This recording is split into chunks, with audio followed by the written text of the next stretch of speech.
$100,000. Welcome back to the Brodie Pod. We're back, episode 4, baby. Thank you, everyone who listened on or streaming the podcast on Spotify, Apple, and YouTube. Please make sure you guys are following the TikTok and the Twitter. And Matt, we had a great week of football. There was plenty of upsets, plenty of heartbreak, some good stories. I feel like the whole year up to this far has been incredible for football. Just Yeah, both college and NFL wise. I think doing a podcast kind of helps us keep a pulse. I'm more just trying to keep up with all the games going on right now. Like, I don't want to say it's too much football. And I don't think there's such a thing as too much football. I don't think that exists. But it's been a great amount of football, and I've enjoyed trying to keep up with it the best I can, trying to bring some good content to this podcast. I think with that, we can get into Brodie of the Week. Oh, let me say real quick, everyone's streaming the episodes. As we're trying to grow this thing, I appreciate everyone that this is listening. You guys, saying you're enjoying the episode, saying you're liking some of the segment ideas that we're bringing out. Go ahead, just tell a friend about the podcast. Go ahead, shoot them the link if you want. Tell your friends, great tell your way to grow the mom, show. tell your grandma, tell your uncle. Yeah, tell your whole family. Maybe put it in the family group chat. Tell your cat, tell your dog. If it's on YouTube, tell them to like the video. If it's on Spotify, tell them to rate the podcast. That's my whole self-plug spiel. And with that, we can get into Brodie of the Week. Matt, do you want to go first or do you want me to take it? I think I went first last week. Yeah, I'll go first this week, bro. So this first one, are we going to alternate?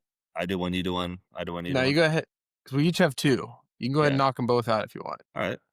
So my Brodie is Cam Schlittler. Okay. You got to say that a little slow. Yankees pitcher. He's 24. He's a rookie. He just got drafted in the 7th round out of Northeastern University, which is, yes?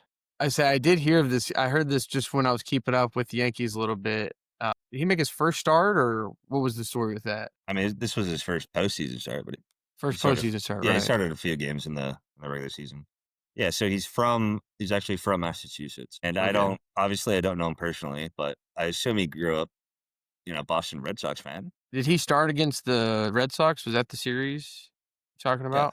Yeah. Okay. That's what I'm going to get into. Yeah, the wild card. So yeah, so his first postseason start was in the first round of the playoffs, a win or go home game. Like the first round's best of 3. So his series is tied 1-1. And he's brought in there, like, it's win or go home in front of, the New York fans. Like, if you lose it. Huh? I said game 3. Okay, I forgot about the win or go home. Go on. Yeah, okay. I'm not going to interrupt you anymore. I mean, so obviously the nerves are, for him being a rookie as well as, it being a win or go home game in front of New York fans. I assume if you lose that game, you're probably going to have a hit put out on you. Right, because they're so passionate and stuff. But yeah, first, I mean, incredible. He stepped up to the plate, no pun intended. That's a great dad joke. Yeah, he pitched for 8 innings, 8 scoreless innings, 0 runs, obviously.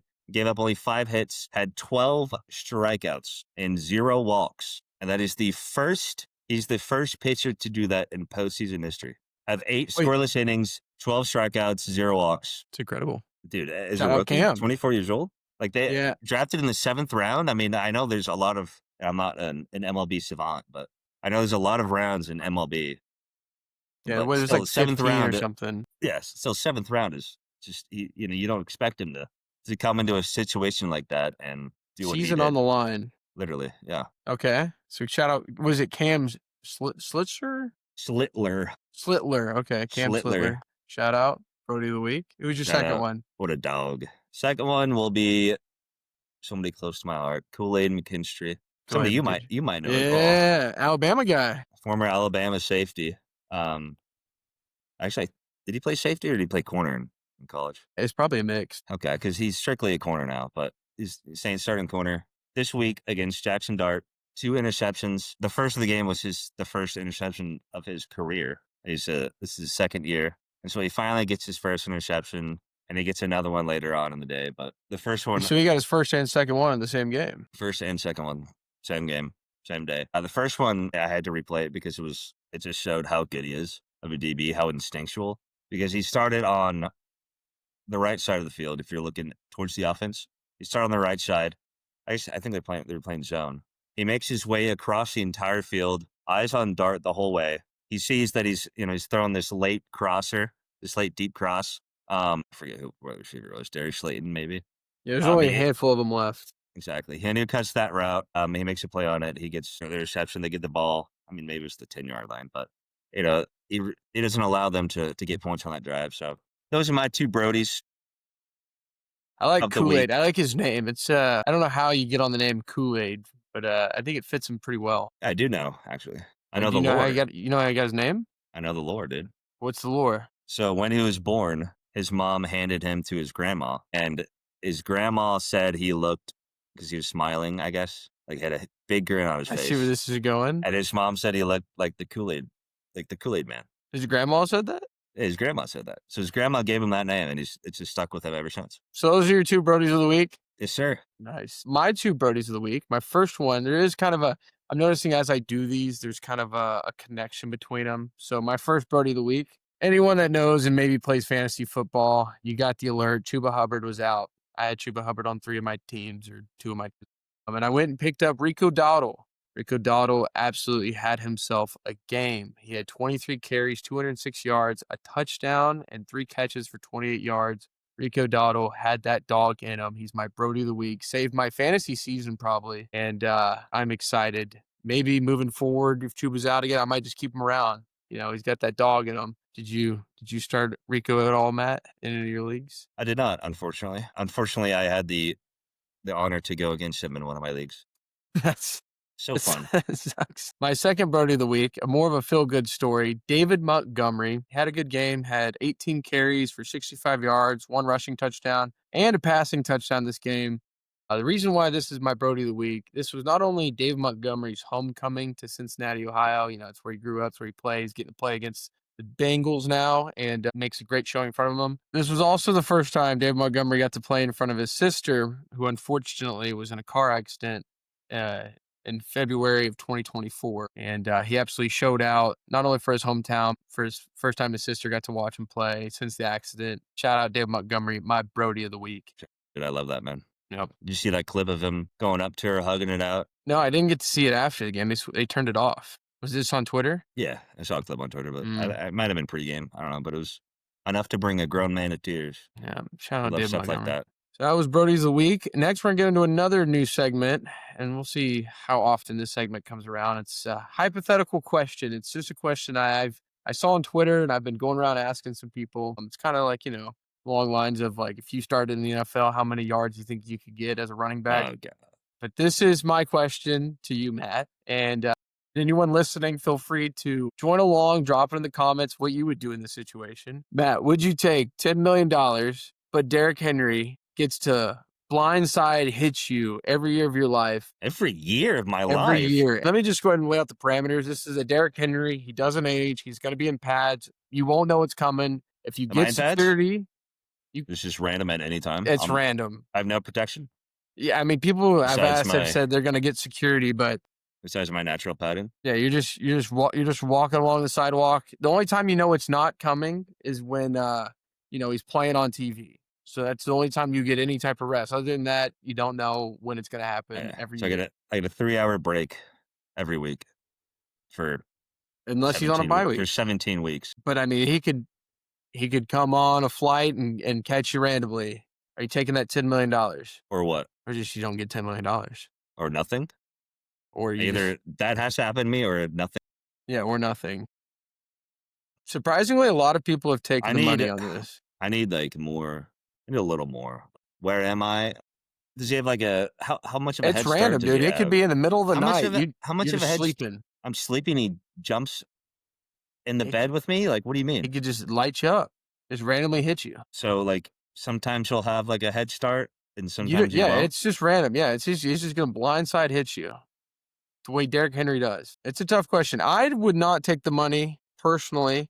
I think this is for the rest of your life. When you're right? When you're 65, still Derrick Henry in his prime coming to hit you.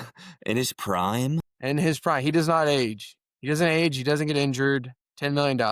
I could be 78 and he's coming at me full speed. I mean, I don't think you're going to make it to 78. I can make it for 78. Getting hit by Derrick Henry every year. That's going to take years off your life. Okay, I get to 62. I'm going to turn in. He's going to hit me, and I'm going to become a cloud of dust. I would say, because it could happen. He could hit you in December, then back to back in January. Just get two out of the way. I would want it No. if I did take the money. I would want it to happen like every January. Let's go ahead and get it over with for the year. Like, I think that 10 mil eventually that'll be used up in hospital bills, right? Yeah. Probably. And someone said, So, "Well, I can unless just you, hire security. The security can't stop him. Derrick I don't Henry think, gets to hit you." yeah, surely it doesn't work that way. So, I mean, I want to say yes because like it's 10 million 10 mil. and I could invest that, right? Yeah. And so that, so I won't go broke off the hospital bills. But also, like, Your body's he'll, going to be broken. he's gonna fracture my vertebrae every time. So no, I'm not gonna take it. Surprisingly, a lot of people have taken the money. Let me know what you guys would do in the comments. We'll see. As I see these on Twitter and I go around asking people these hypotheticals, I try and find out what's kind of a good one. So we might bring this segment back just randomly throughout the podcast. I don't. And we're back recapping the National Football League, Week 5. What a great week of football. We're going to start with Thursday Night Football. And Matt, I'm going to let you run with this game. Thursday Night Football, 49ers Rams went into overtime. 49ers pulled it off at the end, 26-23. I want to start off with Mac Jones, a guy you're very familiar with, Alabama legend. my Alabama quarterback. I want to say this. He's great. That's Going from New England, where he was so-so, maybe bad, probably bad. Obviously back up in Jacksonville, went to the 49ers, was supposed to back up Purdy. Purdy went down. He steps up. He's 3-0 in his first 3 starts in San Francisco. That's true. Is there it might be time to start the dialogue, quarterback controversy building up in the Bay City, the Bay Area? Who knows? I do want to ask you, though. So the last 3 starting quarterbacks were Mac Jones, Brock Purdy, Jimmy G. Okay. I want you, so the first 3 starts each, I want you to guess what their combined record was. First 3 I know, didn't Brock Purdy, he didn't lose a game till like week 6 or his like 6th game or something. I think Jimmy G, I want to say like 8-1, 7-2. I think they've all gone on some good runs. Yeah, so combined, 9-0. They've each started 3-0 in their first 3 starts as a Wow. 49er. Is that What happened in their 4 starts? It's where they all just lost. I don't have that, dude. I don't, I'm just, Yeah. No, it's fun. I just That's thought it fun was a stat. fun little, tidbit. But I mean, is that a factor of, how good they are? Or is that just, Kyle Shanahan being who he is? And I think able that's to, to play in the offensive scheme around a player, or just able to insert any quarterback into his scheme and they perform. I think that's Shanahan and his offense. It's very he tailors it to his quarterback strengths. And I mean, if Kyle Shanahan could ever just get an elite quarterback, the NFL would be on notice. I don't know out of those 3 if any of those you could consider elite. I mean, maybe Brock Purdy, but there was a debate last year that really got some people riled up because of that. So I think it's just Shanahan's offense. It's very quarterback friendly, especially when you got a running back like a Christian McCaffrey in there. That's gonna, take a lot of the pressure off the quarterback. He does kind of a little bit of everything. Brock Purdy last year, it was a lot of Deebo Samuel doing a lot, and it seems like they don't really ever have a crazy great receiving core, but I think he's just an offensive genius. Kind of the same with Sean McVay. Like those offenses are always going to be very potent. They're gonna move the ball. They're gonna get points. I don't know. What do you think on that? Are I you in agree. the camp of that it is the quarterback play? No, I think it's obviously got to be a little bit of both. And Mac Jones is, in comparison to those other 2, he's had a lot less offensive help. Kittle's out, Ayuk's out, Deebo isn't there anymore, so he's been thrown to not as good of talent as Let me ask you this: Purdy and Garoppolo had. if you had to rank those quarterbacks, those 3 quarterbacks, Jimmy G, Brock Purdy, and Mac Jones, what's the rank there? I mean, that's hard to say because they've all been in, except for Purdy. The other 2 have been in different situations, and we've gotten to see them outside of Kyle Shanahan's offense and see them struggle, in Vegas and New England, both Mac Jones and Garoppolo. So I guess I got to put Purdy 1. I'll put Mac Jones 2, Garoppolo 3. I think Garoppolo was always and will always just be a very good backup. I think Mac Jones does have the potential to be a good starter, and he's shown that through his first 3 starts in San Francisco. But he did have some help this week in Kendrick Bourne, who stepped up in a huge way. He had 10 catches over 140 yards. And I think there was chemistry between them prior to this game because they both played in New England together. Oh, yeah. I think that might have led to him being, partial to Kendrick Bourne this week or, last Thursday and, getting him the ball often. Mac Jones, I don't know if you watched this game or I caught in live. the fourth quarter going into overtime. I was playing in a softball game that Mhm. ran late, Yeah, well, I'm unfortunately. sure, listeners or viewers probably saw the game. You know how often Mac Jones was hit in that game. He came in dealing with a little bit of a knee injury, and that kind of got exacerbated in the game. He had to go out, kind of limped off. He was limping during one drive, limping down the field. Yeah, he had to go off for a little bit, but I saw in yeah, the I mean, he pushed. overtime drive, the overtime last drive that they had, he got, like, rolled up on and, like, fell over. He had to be helped off the field, and then when he got to the sideline, he was dry heaving. He couldn't even, like, throw up anymore. He was just absolutely broken. I know he was ready to go in if they needed another drive, but I think he was hoping either the Rams would not score or that the game would just be over at that point. Yeah, man, he was a warrior on Thursday night, dude. I wanted to put him as a Brodie, but I figured I'd talk about him here. So he pushed through. He dealt with a lot that game. Obviously, CMC did his thing, 80 yards through the air, over 60 on the ground, a touchdown, which definitely helped. I think they're because of the injuries and Debo being gone, they're using CMC even more so in the passing game, which it's kind of impossible to stop because you get him out of the backfield, you're going to have a linebacker matched up against him, and he's gonna beat them every time. He Right. put him in the slot. He's too big. He's too quick for. I think those slot corners to guard him. But I want to give credit to the Rams, specifically Matt Stafford. So far in the season, I'm putting him top 5 quarterback. I think his play has been phenomenal. He's 37 years old, by the way. I think him and Rodgers, the way Rodgers is playing as well, I think there's got to be some voodoo, something happening behind the scenes. The way they're playing, like I know Tom Brady played till 40 whatever. Drew Brees played till almost 40, but those are like Hall of Famers, like the top 5 whatever quarterbacks you want to put them as. I Rodgers and Stafford are playing as well as any of the young bucks in the league. They're playing as well as Burrow was before he went down, playing as well as Justin Herbert, as well as Mahomes. I mean, they're turning back the clock. It's honestly so impressive to see. Stafford almost had 400 yards passing. He had 3 touchdowns, and he is the second oldest quarterback to have consecutive games of at least 350 yards passing and 3 touchdowns. You're full of all the stats today, all the fun little facts. I got him lined up, dude. You got it in And like ChatGPT or something. I didn't actually look up who the oldest quarterback was to have consecutive games of 350 and 3 touchdowns, but I'm just assuming it's Brady. I think it's a very safe bet just to say it's Brady. We'll find out we'll ask ChatGPT or something. Yeah. I think the Rams probably should have won the game. Kyren Williams, he had a great game except for those 2 fumbles that he had. Obviously the one at the very end, um, getting it, stripped. He was about to cross the goal line and got it punched out.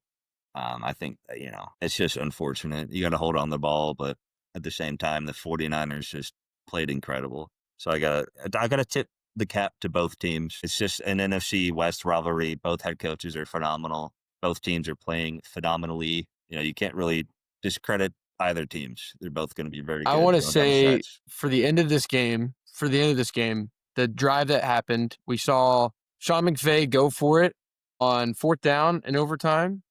This is just the part that I caught. This is how the Cowboy game could have ended if someone was going for it. He wasn't playing for the tie. He went for it. I respect him going for it. However, I think if you're going for it in that situation, you need to leave it in Matthew Stafford's hands. He decided to run the ball, got absolutely stopped. San Francisco's defense comes up again with a big stop, but I think you need to at least keep the ball in Matthew Stafford's hand, let him throw it to Puka Nakua. And there's also like just a chess match at the end here between Sean McVay and Kyle Shanahan of a timeout off. They came out for the 4th down. Kyle Shanahan calls a timeout. everyone thinks, okay, well, the Rams are just going to kick it. They go back out there, they line the offense up again, and then Sean McVay calls a timeout. And then they talk it over again. And they were just like trying to see what formations each of them were going to come into. I know there's in the coaching tree, both these guys coached in Washington together. So there's a little bit of I think a rivalry every time these guys play against each other. And it was almost like two grandmasters in chess going at it, trying to see what the other one was drawing up. I like that analogy. And one more thing that I wanted to point out was Puka Nacua. Puka Nacua? As of this last game, he's on pace to surpass Megatron and Cooper Kupp for the most receiving yards in a season. He's on pace for 1,999. Is he going to pass up Michael Thomas? Doesn't Michael Thomas hold the record? For receiving yards in a season? Well, I thought you're talking receptions. No, I was talking receiving yards. Okay, receiving yards, yeah. So Megatron has 1,964, which he did that in 2012. And then Kupp recently in 2021, he had 1,947. Same offense. Same quarterback. So Sean McVay, Matthew Stafford just putting out elite receiver. I know posted. It was Stafford and Calvin Johnson in Detroit, and he was still doing that. Yeah, that is the same quarterback for exactly for all three. The same. All three. That's interesting. Different offenses. I'll say we posted a TikTok of Puka Nacua being a question if he's the top 3 from our last podcast. And there was some debate in the comments. There was some people going back and forth at it. So if you want to go over, check out, let me just plug it real quick, Brodie Pod on TikTok. Go check it out and see what some of the comments were saying. A lot of people were saying, oh, he's just a volume merchant. He's not really an elite receiver. That's got some truth to it. But also, you got to give him his flowers. It's tough to do it in the NFL. And he continues to. He's kind of put into back-to-back years of it. Yeah, I did see one comment saying that he has Matthew Stafford throwing him the ball, which is fair, but he's done it year in and year out. Right. There's receivers that Tom Brady, Drew Brees, Peyton Manning were throwing the ball to that were not doing what Puka was doing. And I think it would put all 3 of those quarterbacks above Stafford. So it's not just a product of Stafford throwing him the ball. It's him making plays and being just that good of a receiver. Moving on to the next game, I don't think there was anything else we had for this. Nah, we're good. That's all I had. Yeah. Moving on, we get to Sunday, the London game. We're going to go in order of these games that they happen. So we had the London game at 8:30 a.m. Wake up, football's on. Vikings versus the Browns. Vikings take down the Browns 21-17. Dillon Gabriel made his first start for the Browns. Didn't look too bad. It's about what you expected for a rookie quarterback making his first start, especially overseas. It's an interesting place to have your first game be in London. I guess you don't have to deal with the crowd too bad. He's actually the first quarterback to have his first start be in overseas. Yeah, not just in London, but overseas. But they only started doing overseas games recently, so it kind of makes sense, I guess. But they're going to keep going on too. Dillon Gabriel went 19 for 33, 190 yards and 2 touchdowns. I thought Gabriel played decent. I don't think there's going to be a lot of voices for Shedeur to come in and now start. Especially, I think he showed that he's competent as a quarterback. Now, if he came in and drew up a stinker, I think there'd be that conversation. There's talks possibly of Shedeur even getting traded to somewhere else if they believe in Gabriel's the guy. I think the jury's still going to be out. I think these rookie quarterbacks give them a little bit of time, especially making their first start. But I really liked Quinshon Judkins in this game. Just what I saw. He's almost got that Bijan Robinson-esque to him where he's very elusive. He's a snaky back. He kind of weaves in and out of traffic, and he's really good about finding the gaps. He went 23 carries for 110 yards. Browns look good, but the Vikings, they have more of that chemistry right now. Yeah, I did see a rumor, maybe not a rumor, but just a fan. We love rumors. Proposal of them wanting Shedeur to go to Las Vegas. Go to the Raiders? Yeah, to start over Geno Smith with how that makes sense with Tom Brady being there. With how atrocious Geno Smith has been playing. I think Dillon Gabriel played a great game. Getting your first start. A great game, huh? Great game. First start as a rookie, almost 200 yards, 2 touchdowns. Yeah, true. And you're on the Browns. And you're on the Browns. And you're on the Browns. And you're on the Browns. It's a tough look. He was, I think it was since 2000 or something like that. He's the 41st quarterback to start for the Browns. Let's see. I can look that up. Which is it's funny. I saw some comment that was you got to start treating the Browns quarterbacks like presidents. He's the 41st quarterback of the Cleveland So Browns. it's since 1999. There's been 41 different quarterbacks. Okay, I was a year off. All right, That's but still, I mean, that's dude, almost 2 a year. that's just I don't know. It's got to be I don't know what it is. Like they've changed, head coach. They've changed every personnel possible, but they just can't seem to get the quarterback position Eventually, you think you're gonna right. hit it. It does say that's the most since that time in that time period. I mean, they had Baker, but they let him go, and Yeah, now now he's Baker's doing Baker like things. MVP front runner, perhaps We'll get into that in the Bucks with the game. That's a good Bucks. little But teaser. yeah, Just from the Vikings side, Carson Wentz, speaking of quarterbacks, played. Carson Wentz he's gonna hold up. He's gonna hold everything above water. He went 25 for 4, 236 yards and a touchdown. Justin Jefferson got involved, 7 receptions, so 123 yards. And then Jordan Addison, who was suspended the first quarter of this game. is benched. Yeah, Yeah, it was a coach's decision. Me and Matt were talking a little bit before the podcast. Matt, you said it was because he went sightseeing? Or is yeah. that just a I guess rumor they that's were. around? No, it was. I think it's a real thing. Like they were supposed to do something as a team, and he was like, "Nah, I'm gonna go sightsee by myself." Which the And so, Vikings have been in Europe for the past 2 weeks. They were in Dublin last week, and then this week they're in London, so they've had some time on their hands to kind of explore a little bit. Jordan Addison, he did end up having 5 receptions for 41 yards and the game go-ahead touchdown to seal the deal for the Vikings. I just thought that was interesting and maybe a little adversity there for the yeah, Vikings. I do want to say the coach didn't announce Addison's benching before the game. And so I know we're going to have some betting degenerates listening to this. So I don't know if they had Addison, in any of their parlays or whatnot, but That is that's a real thing that's going to affect a lot of people.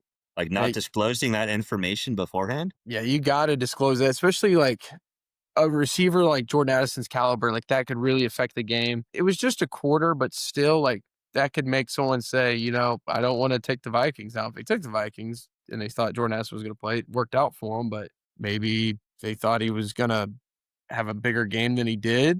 If someone bet on Jordan Addison specifically, that's something I didn't know that wasn't disclosed. That seems like that should, with how much red tape's around gambling in the NFL, you think that's something that they need to discuss. I do like Kevin O'Connell putting his foot down, even with how good Jordan Addison is and how important he is to this offense. He's like, you're gonna go against me. You're gonna go against the team. This is what's gonna happen. Yeah, Kevin O'Connell, great coach. I don't think I had anything else for this game. We can get into the noon games unless you had anything, Matt. Nah, that's it, man. All right, so the noon games, there are a couple that we're just gonna, maybe just one. We're just gonna kind of roll past. We'll start with it first. Raiders 6, Colts 40. We're just gonna kind of go on this one. The Colts rolled the Raiders, and we're gonna roll over this. Genty looked great. Jonathan Taylor, I think Matt said it last podcast, looking like the best back in the league. I agree with that take. I think it's Jonathan Taylor and then maybe Bijan or maybe Saquon, maybe Christian McCaffrey, like all Yeah, those guys. I think Jonathan Taylor's has kind of solidified himself in a tier of his own, and Yeah, he had 3 touchdowns this game. It's him and only him for now. yeah. And Daniel Jones, I think, had a good game in this one too. Like I said, this game was out of hand quick. I think I just turned it off and watched the other game. Speaking of other games, we got Giants 14, Saints 26. Baby, Saints they're in the win column for the first time this season. they are. And Matt, I tell you what, ever since you went in on them, ever since they ran those sprints, they've been showing some fight. Now, they did beat the Giants, but All they needed was a little bit of conditioning, dude. I'll let you go off if you have any more Saints rants that you'd like to. I don't think it'll be much of a rant. I think it's going to be more of a It will be. compliment fest, It but will be a let's see compliment here. fest. Oh, they are officially not going to be the first 0-17 team. However, they could be the first 1-16 team. But I think they have a few games left that they could scrape out a win in. But dude, Spencer Rattler, the first quarterback drafted by the Saints to win a game since 1998. Wait, first, I guess, yeah, because they had Drew Brees. They got him from the Chargers, so they haven't drafted anyone good in the last couple of years. Absolutely not. That's the one thing that they don't draft highly is quarterback. And I think Spencer was like a 5th round pick a couple years ago. But dude, he's playing well. I think he's played himself into deserving a starting quarterback spot in this league. As the seasons progress, every week I watch, I do tune into the Saints games, probably cynically because I want to see their downfall since I do Right. this podcast with you. But That's fair. I mean, he's only had one turnover all season, and again, I'm gonna say that turnover was just a fourth down kind of. He chucked it up. It was like they were down so much. It was kind of like he just had to. So just that heaving wasn't it like down. it was just in this a situational kind of turnover. It's not just who he is. He really doesn't put the ball into a position where it can be intercepted or anything like that. So up to this game, he really hasn't shown that he can push the ball down the field. It's been like quick dump offs to AK to Olave, quick short routes, whatever. This play they drew it up perfectly. It was an 87-yard moonshot to Rashid Shaheed. And if Rashid is running down the field on a deep route, if you're the defense and you blink, you're going to miss him because he's going to be gone. And he scored a touchdown on this play. And I want to ask you, how fast, mile per hour wise, how fast do you think he got up to on this touchdown play? I know Rashid can move. I don't know why more teams don't. Oh, he can move. Or I don't know why the Saints don't utilize his more. It seems like you have such a weapon. Like when they came to play the Cowboys last year, he was also streaking down the field and they were just lighting him up. Maybe Exactly. they're Yeah. just now getting that confidence with Spencer out there, let him push. Let's see, how fast was he moving? I'm gonna say I think DK Metcalf was like 22 whenever he ran down Cardinals defender. So I'm gonna say 20 miles an hour. 21.72 miles an hour. Damn, okay. And that was the fastest player on offense thus far in the year. Okay. That's the top speed. The fastest offensive touchdown this far. I love those stats. I wish I could wear like one of those sensors and know how fast like I run in comparison. Those next gen stats. Yeah, I wish I could know. I wish I just knew what my top speed was. So when I see like 21, I'm like, okay, that's pretty fast. Because right now, Rashid would have got a ticket in a school zone, which doesn't seem fast, but that's pretty quick. That's moving. I mean, he was moving, running his route. He was obviously fast enough to get past DBs, but once he caught the ball, he hit a second gear and he was gone. Yeah. And that was actually the longest touchdown play, offensive touchdown play in 9 years for the Saints. The last one was Drew Brees to Brandon Cooks, who coincidentally is on the team right now, actually. He made his way back to the Saints. Brandon Cooks always involved. He was even had a short stint with the Cowboys. Like he just stays around the league. He's just one of those guys that, you can always use a, speedy guy like him. He's probably not as quick as he used to be, but he's probably in his 30s by now. But I did see this was Taysom Hill's first game back. Yeah. He had a little package. He came in, and I don't know why teams listen. I know Taysom Hill could throw the ball, but I think the stat is like 90% of the time he's just going to run it up the field. We talk about Cam Scatterboo looking for contact. Taysom Hill's another guy that just wants to put the nose down. Especially he's like 30 something. He's like 35 or whatever it is, and still. Yeah, he's came old. back from an ACL injury last year. It was cool to see him finally come back, and they even ran a little package with him. Shout out Taysom Hill. They ran several. I mean, they didn't really run him at a tight end this game, but they did run the short yardage. They had him at I mean, it's weird to say Wildcat because he is a quarterback. Yeah, he's been a quarterback, so it's not. I guess technically now he's tight end, so it's Wildcat. But third and short, fourth and short, they snapped it to him, and he was able to get it. He's one of those guys that, I mean, I'm biased. I'm going to put him up there as like the hardest guy to tackle in the league. Put him up there as one of the most athletic guys in the league for everything that he does. Yeah, he's super fast. Ran like a 4.4 or something. He's humongous. He's kind of like a Derrick Henry, like a white Derrick Henry type. He's hard, dude. He's hard to tackle. You can't go. How big is he? Have to go low, dude.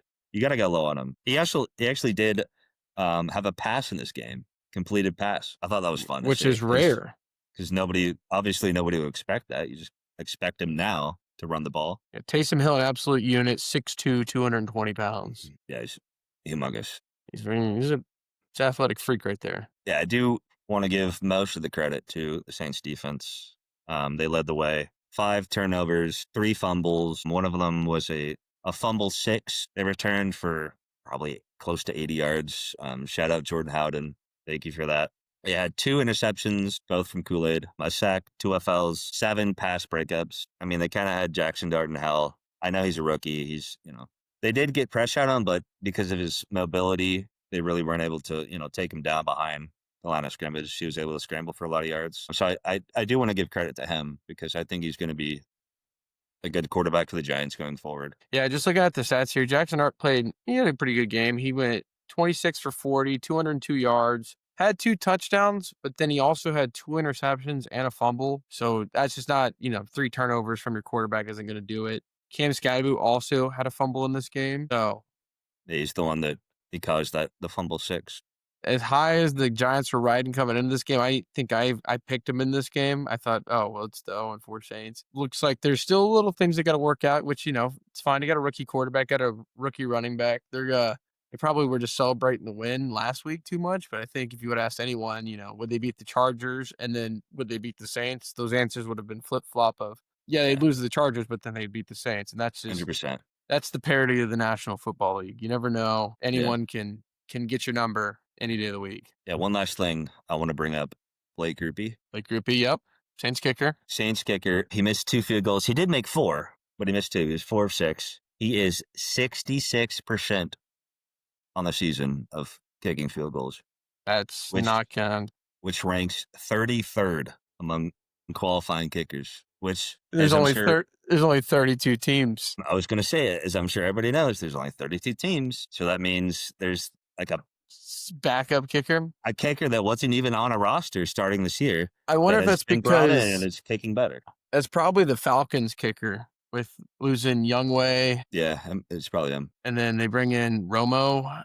Yeah, Parker Romo, I think his name. That's probably. But still, dude, he's been in the league for years. He's still a young guy. I mean, you know how big he is? By the way, just off topic. Dude, he's 5'7". 5'7" as a kicker? He's 5'7". He's a little guy, but he has the leg. He just doesn't have the accuracy. I think it's like in the past couple years, like he's been 5'7", 157. Yeah, he's small. He's small. You better hope a kick never gets blocked, and then he has to try and tackle somebody. Yeah, he'll get stiff up into the turf. But I mean, he's got to pick it up, bro. I don't know what's going on. Maybe it's like a mental thing. People always try to bag on kickers and say, it's the easiest position. All you got to do is kick a ball. But it's actually obviously quite hard for people who actually watch football, NFL especially.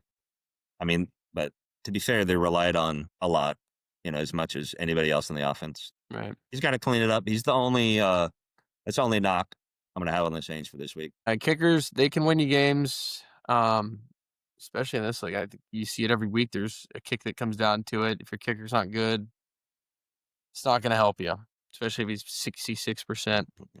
All right, well, that's it for the Saints. That didn't sound so bad at all. You sound like you're riding high now. Well, one more thing. Into this game, thing. I want to. Okay, last thing. I want to ask you going into this game, what percentage do you think they had to make the playoffs? The Saints? Yeah. 2%. Oh, really? Was it lower? It was 1%, actually. And after this win, now they have 2%. So. Okay, well, Saints are alive and kicking. Saints to the bowl. Speaking of alive and kicking, we'll get into the next. These games were actually at the same time. So I was watching both of them on my way back to Dallas. The Dallas Cowboys take down the Jets, the New York Football Jets, 37-22. Hold on, can I just pump the brakes real quick as a Cowboys fan? I know everyone's going to be excited and say, "Oh, Cowboys are looking great." They did look great, but let's remember that this was a winless team that we beat in the Jets. The Jets are now 0-5. This was a game that if we lost, you say the wheels have fallen off. But we won, and so in the fashion that we won, people are probably going to start saying Super Bowl or playoffs or whatever. So let's pump the brakes on that. Our secondary is still got some holes to fill. Our defense did play a lot better in this game. The score would let you believe that this game was a lot closer than it was. At one point, the Cowboys were leading this game 30-3. So the fact that the Jets got to 22, you should be concerned that luckily this game was put out of reach. It could have easily, if this was a team that we were playing that was competent and not the Jets, this game could have easily came back. We were going to say, Dak Prescott and the offense has to score at least 40 points a game or more for us to win. Looks like our defense came up a little bit big in this game. There was the final 2 minutes before half. Cowboys were able to get 2 touchdowns to go up 23-3. Before that, it was 10-3. So there was a missed extra point. But Dak Prescott, whether it was against the Jets or not, Dak Prescott is playing the quarterback position at probably the highest level in the NFL. I don't want to say Dak is the best quarterback in the league, but I tell you what, the way he can read a defense before the ball snap might be the best in the NFL. He is someone that, as you've grown and you've seen him play, he's got some of the best mental toughness as a player. Fantastic in this game. He went 18 for 29, 237 yards, 4 touchdowns, and a 127.4 passer rating. Dak is doing Dak things. He's looking great. I don't think the question ever was the offense for the Cowboys. Granted, we didn't even have CeeDee Lamb, and we're still out CeeDee Lamb right now. The question was always going to be the defense. And the Cowboys, they're doing their thing. It was an easy game that you should have won, and we did.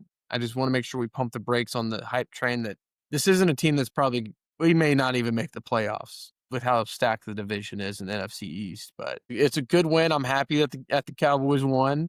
A lot of people are. It just seems like Dallas has more of a pep in their step. I'm also, after last week ending in a tie, we didn't have to go through that again. So I'm happy to get the win. But it's a winless Jets team. I do want to quickly shout out Javonte Williams, who has revitalized his career. I think he's finally coming into the player that many thought he would be coming out of North Carolina. Obviously suffered a brutal ACL tear on the Broncos, found his way to the Cowboys. And this year he's third in rushing yards. He's fifth in rushing touchdowns. He's a big part of the Cowboys offense. It's not, usually they're known as just, as of late, before, they had Zeke Right. and stuff. I think they're more of a been known as a pass heavy offense, but they finally have that sweet spot between passing and rushing. They're able to do both. Defenses aren't just going to sell out for the pass or sell out for the run. They're able to do both. So I think that's even elevates their offense even more. Allows Dak to be even better as he has been. I don't know if you saw the halftime right before half, the run that he had. It was one of the plays in the last 2 minutes that got us within score range. I think it was like the second to last play or whatever it was before half. He broke this big run. It was probably like 60 yards or whatever it was. Yeah.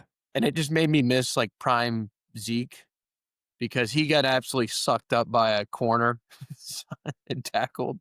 Awesome. It was he got absolutely chased down. I will say, we talked about Rashid Shaheed running the fastest in the NFL. Monte Williams is not the top speed in the NFL. If that run showed us anything, I think he was just tired from running that far. But I just remember, when we had Zeke, he'd just run away from the defense and no one could catch him. If Javonte Williams run down the field, it better be close because he's not going to take anything deep to the house. Also, shout out Jake Ferguson in this game. 2 tutties. Yeah, 2 touchdowns. The big boy. Dude, also shout 7 out to receptions. Also shout out to their O-line. Shout out to the O-line. Zach Martin is retired. Tyler Booker's out. The guard y'all got, the rookie guard out of Alabama, who's very good. And they're still allowing Javonte to do what he does, to do what he has done. Yeah, defense had a fumble recovery.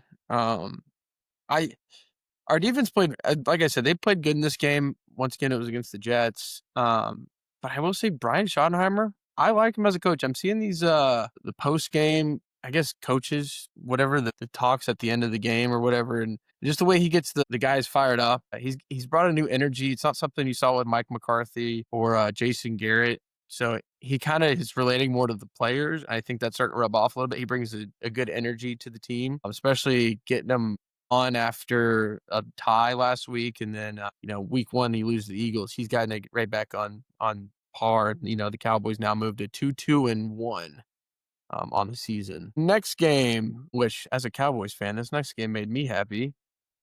Probably not any Philly fans. Broncos 21, Eagles 17. The Eagles fall and are no longer undefeated. I don't think anyone picked the Broncos in this game. Oh, wait. Matt picked the Broncos in this game. Matt projected the Eagles loss. What an absolute pull. Matt, what made you pick the Broncos in this one? It's just who they have at the helm, brother. Just vibes? Who they have at the helm?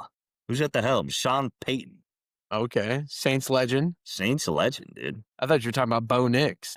He was good too. Sean Payton got his signature win against the Eagles. I'll say it's a signature win. You take down an undefeated team, especially the Eagles. A lot of people were projecting. We didn't know when they were going to lose a game. We thought maybe, they play Buffalo in December. That might be, they might be 10-0 at that point or whatever it was. They were winning. It was 17-3 going into the fourth quarter, and then Bo Nix had a great fourth quarter. Broncos went on a run and ended up pulling this one out. Eagles did have a chance to go down the field with Jalen Hurts leading the game, possible game-winning drive, throws one up to the end zone.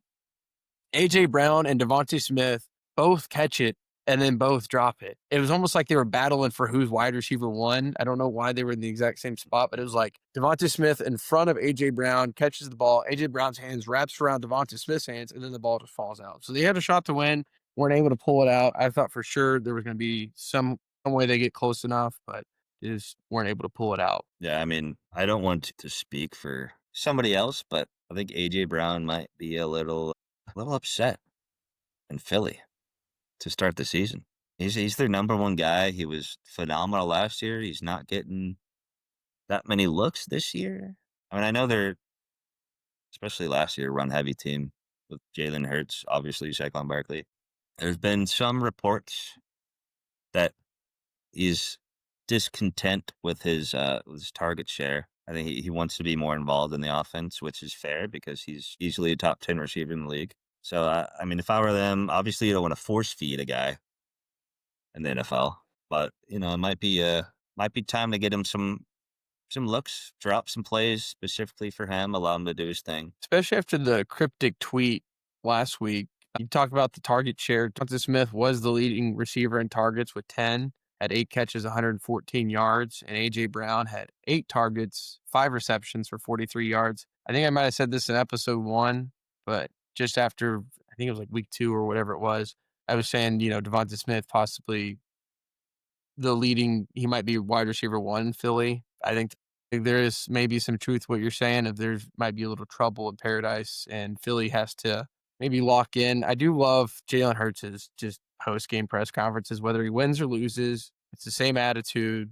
He's talking about righting the ship, getting on and moving on to the next one. You're only as good as your last game. And Jalen Hurts, he's a good leader as far as good quarterback. I think he's a good quarterback. I don't know, Matt, would you put him top 10? Jalen Hurts, yeah, I think you kind of have to.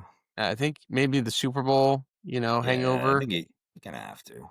I think he's definitely a top 10 leader in the NFL. Like, he's someone that he wouldn't even put on the Super Bowl ring because he's like, I'm worried about the next one. That's what I'm focused on. That's what I want to move on to. But the Broncos somehow pulled this game out. I don't think anyone saw it except for Matt, and now the Eagles. Except for me and the Broncos fans. Except for you and the Broncos fans. I did see shout out Chase and Drake. Who's the guy on TikTok that does the what happened? I saw he did one of those for Philly. I can't remember his name. It's going to drive me crazy. Yeah, he's a legend. Yeah, so. But, yeah, I do want to bring up Devontae Smith again, former Heisman winner from Alabama. I think unfortunately for him, he's on a team with A.J. Brown, who's the bona fide, or he was, I guess, the bona fide number one guy. But I think Devontae Smith is good enough to be a number one on several teams in the NFL. I agree with that. So it's not crazy that he is getting just as many or more looks than A.J. Brown.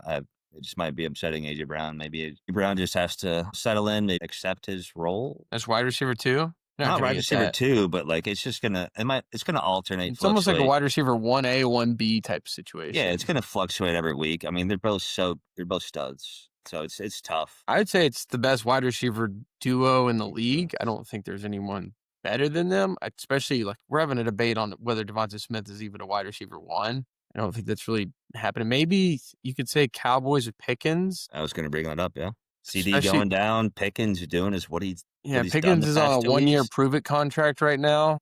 But I still think there's a gap between Devontae Smith and A.J. Brown to CD and George Pickens. But it's the gap's getting smaller every week, especially if George Pickens keeps balling.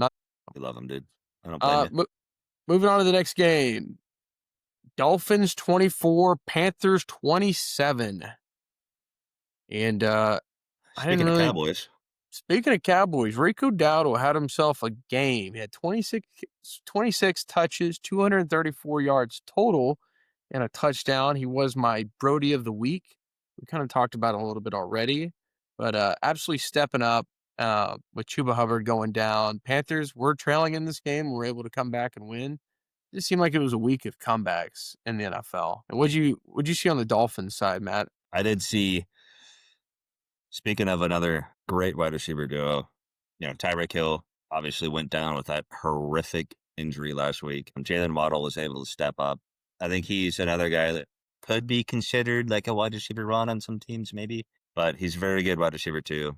He was able to step up in Tyreek's absence, had, over 110 yards, a touchdown. He was back to his form. He was his rookie year, second year. He's kind of hasn't performed as well, last year, but obviously with, Tyreek going down, he got more looks. So he was And able to, step up. I don't even know who the wide receiver 2 would be for the Dolphins. I saw Darren Waller was like the second leading receiver as a tight end. Yeah. Maybe Parker Washington. Yeah, but let's So see what it's not looking, wait, do you mean Malik Washington? is that the same? I thought it was Parker Washington. Malik Washington. Is it Either Malik way, Washington? that's what we mean. There's not really anyone else. It was Jalen Waddle, top receiver, Darren Waller, and then Devon Achane, a tight end and a running back were the number 2 and 3 receivers on the teams. I think this is life after Tyreek. I think the Dolphins they fall to 1-4 now. It's tough. Carolina looked good, I guess. Bryce Young had a decent game, 2 touchdowns, an interception. But really, I think the storyline that came out of this was Rico Dowdle stepped up and was a big part for the reason the Panthers were in this game. Yeah, I'm just looking at the stats right now. Rushing wise, I don't know if you've seen this. How many rushing yards do you think Miami had? I think I saw, wasn't it like 50? It was 19. Wow. Compared to the Panthers' 239. Yeah, and I mean, 200 of that was Rico. You're not going to win a game especially when you have Tua, who's prone to turnovers. You're not going to win a game when you can't run the ball. Yeah. I did pick the Panthers in this game, though, so. Did you? Good for you. Next game was another, we talked about the Colts beating the Raiders pretty good. This was a BTA situation for the Texans against the Ravens. Texans 44, Ravens 10. I took the Texans in this game, and it was only because I just thought the Ravens were so injured.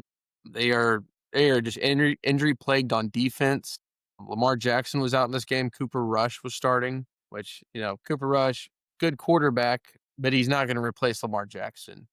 This was Is he a good quarterback? I mean, he's going to be someone I think that I don't even think as Carson Wentz is probably one of the better backups in the league. I'm trying to think who else. He had 3 picks. Maybe, No touchdowns. yeah, and I think that offense is just so designed for Lamar. To have someone like Cooper Rush come in who just does not have the same skill set as Lamar. It's just unfortunate because his last name is Rush. Yeah, which is Rush, so it doesn't fit well.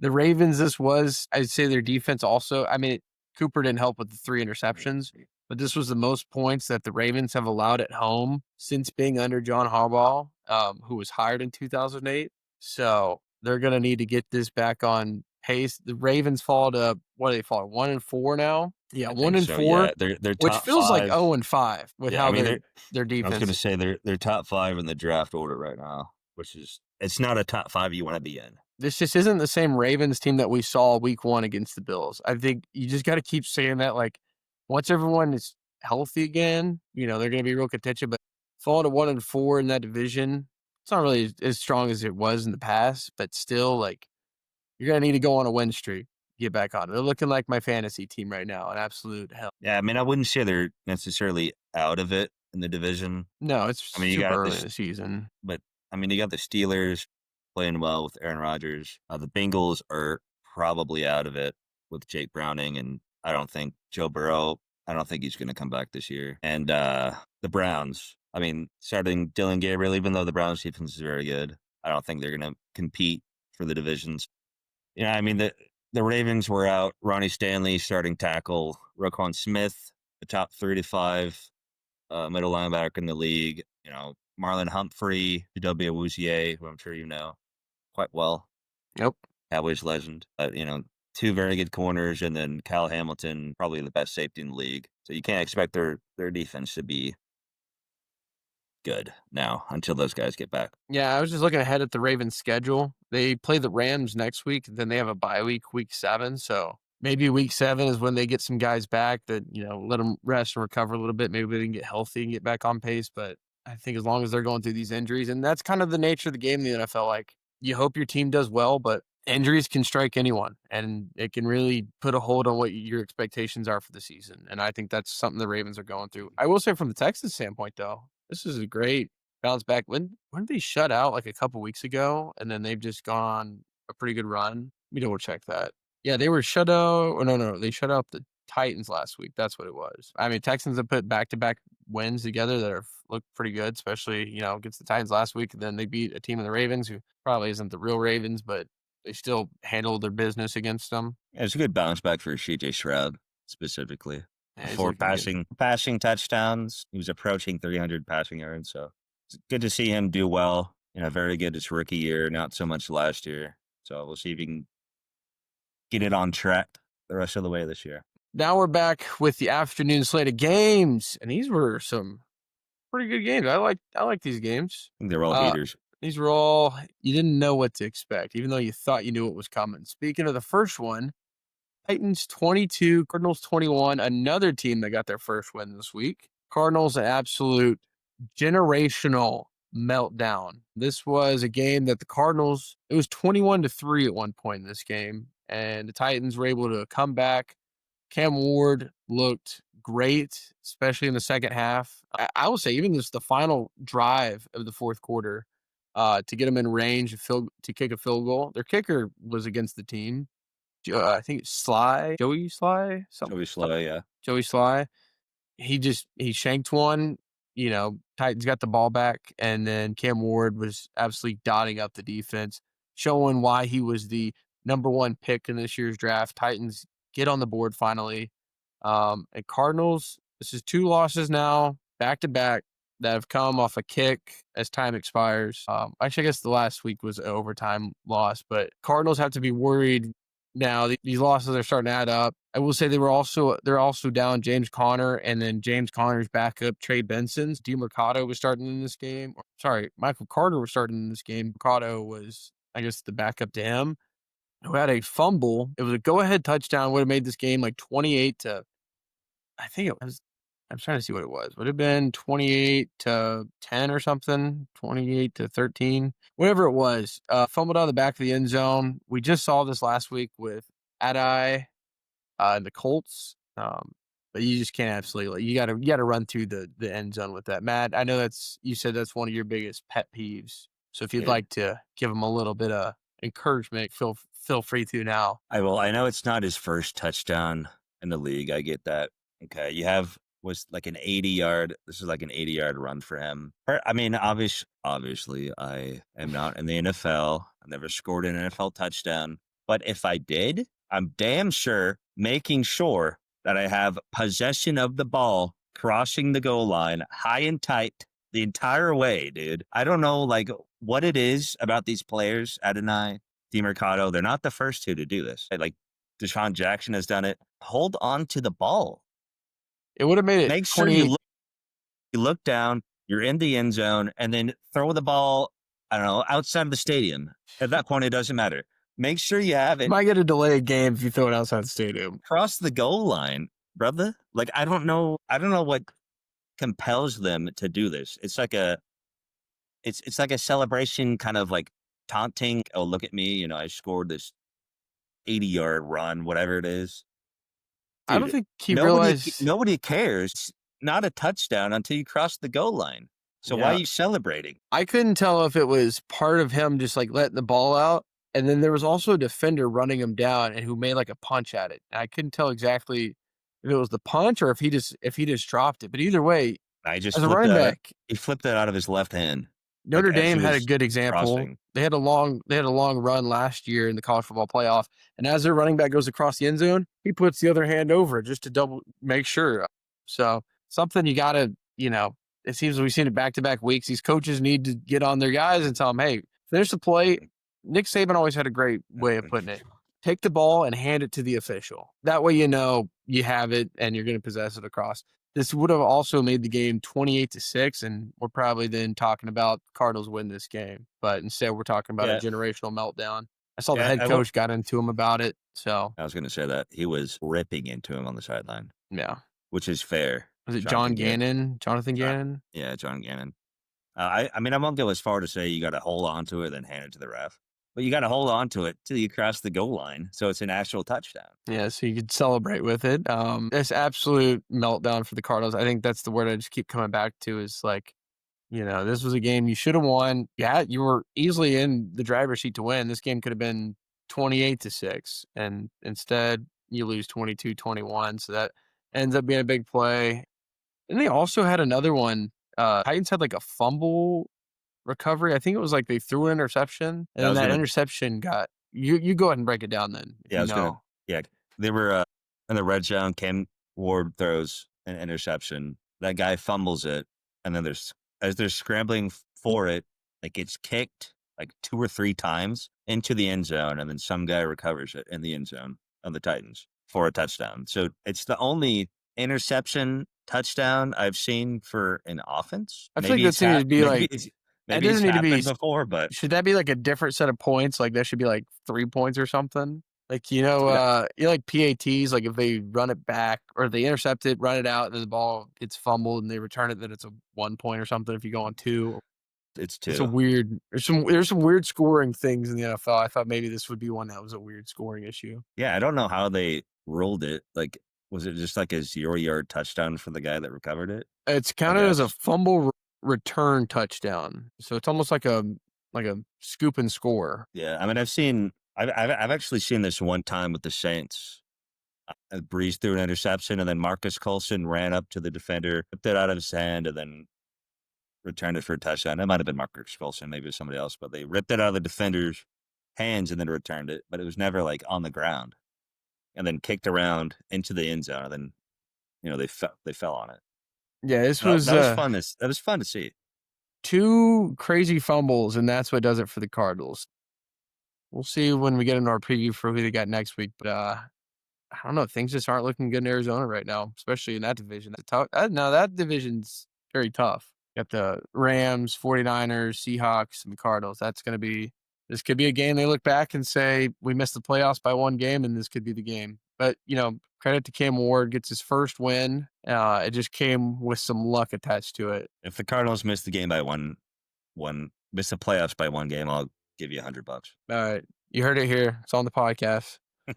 Moving on to the next game. This was a game. Not only was this just a good game, it was a good jersey game. It was the battle of the 76 jerseys. The Bucks had their jerseys on, the cream, and then the Seahawks had like their throwback. It was like the Seahawk blue with the green. I thought it was the best jersey matchup of the day. It's something I pay attention to as a fan of the NFL. I'm checking to see what matchups look cool. This game, Buccaneers win it 38-35, and what a game it was. It was just a quarterback duel between Sam Darnold and Baker Mayfield, going back, throwing haymakers. And it was also battle of the Ohio State receivers, wide receiver U, Ohio State, Okay. JSN, and Emeka Ibuka just also getting in the haymaker fest. I saw the clip of Baker talking shit with the Seahawk fans. I think it was before the game. That's just Baker. He's just going to get his team fired up. I don't know why you would talk shit to Baker. It's just going to make him play even better. Baker Mayfield went 29 on 33 for 379 yards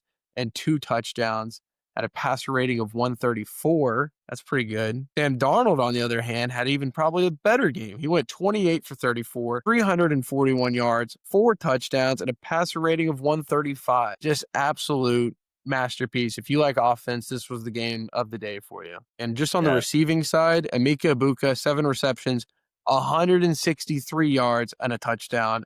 And JSN, 8 receptions, 132 yards, and a touchdown. Yeah.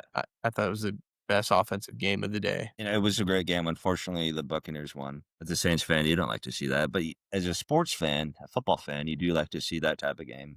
I do like the shootouts. Those are fun.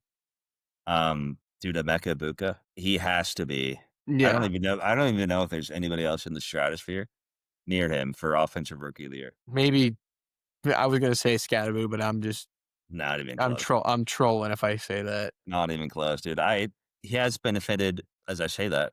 I was gonna say he benefited from Mike Evans going down, but his first 2 games with Mike Evans, he had like 3 touchdowns. Right. He had 1 first week, 2 the second week.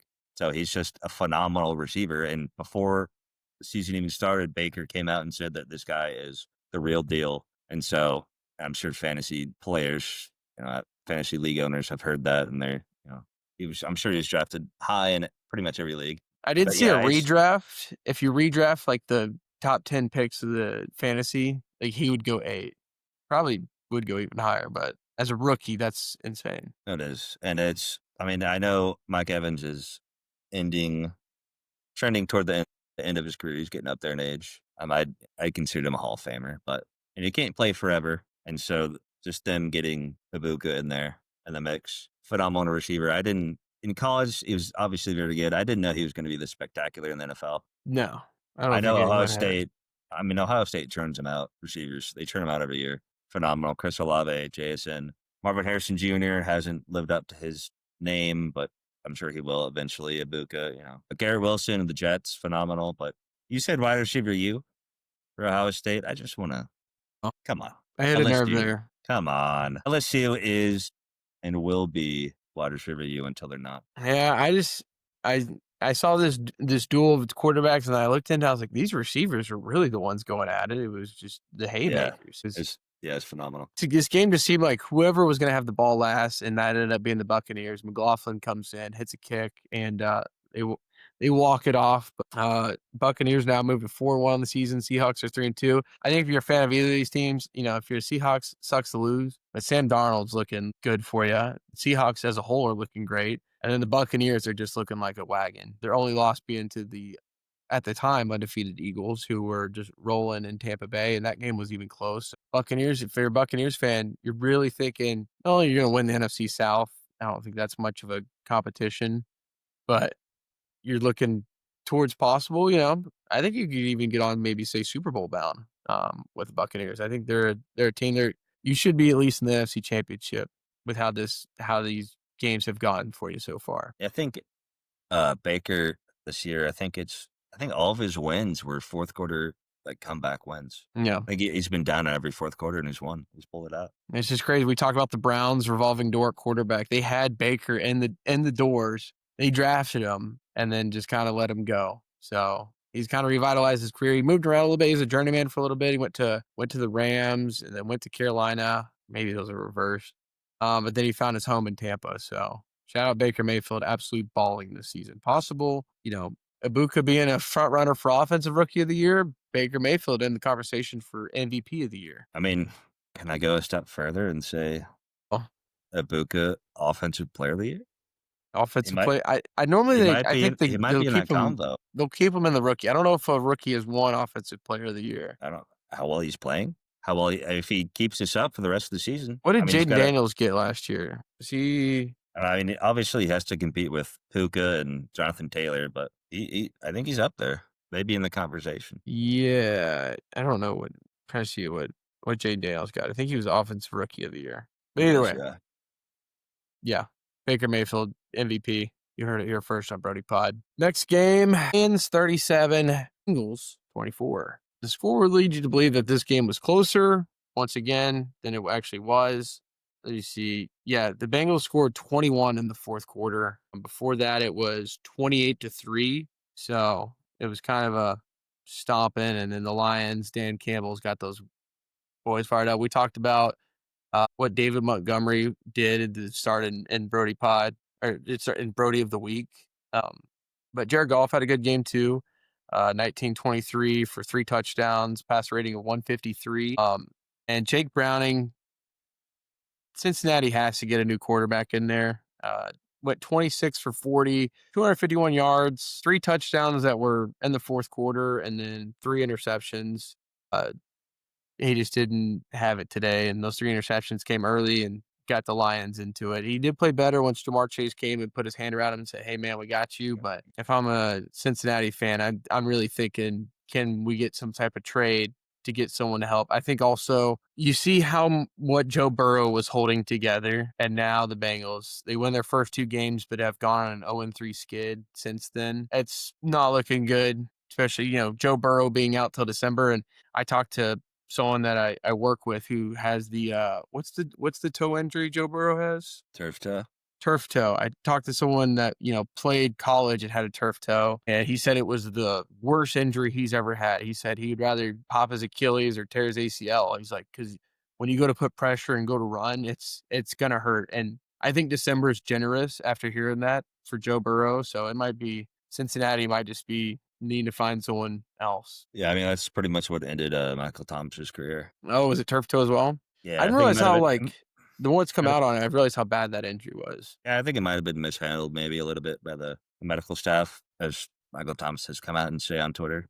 I do want to say, Get Jake back to the Browning. Saints. Yeah, not to get back on that, but dude, Jake Browning. I mean, he is looking like the second coming of Jameis Winston. I mean, if he can clean up those interceptions, which is a lot to say, it's a lot to do. Obviously, I don't. Not much is expected from him. I do like the 3 touchdowns. That's great, but if they're in the fourth quarter and the game's out of reach, it's not really too impressive. I do Right. like that. I do like that, considering I have Jamar Chase in one of my leagues. So I I'm have him in glad 2 he's of mine. I'm glad he's getting him the ball. He had 2 touchdowns this past week, over 100 yards. So Jamar Chase, there wasn't a lot of bright spots for Bengals, but did you see the route that he sauced the corner up with for the Lions? He gave him just like a fake in and then just cut out. And it was like the corner bit and probably shouldn't have bid on that route, but it oh, was just a yeah. disgusting route from Jamar Chase.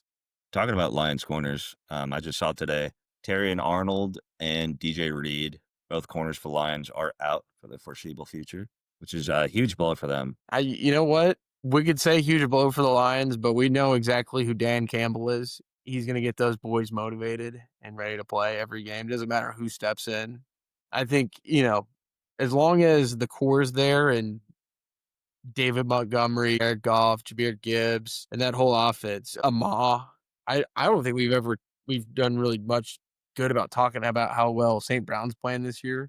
But he's also someone that's just on an absolute tear. Probably one of the biggest game breakers I've seen this year. Just the quickness and how well he plays with Jared Goff. The Lions will continue to keep rolling. Yeah, I'll tell you who's not on the tear. Jamison Williams. That's who. Yeah, Who I have in 2 of my leagues. did have a rush for a yard in this one, Should and have one should catch have for 9 drafted. yards. I will shout out Isaac Tesla, Yep. rookie this year. He's balling out. Yeah, he had a catch for 12 yards and a touchdown.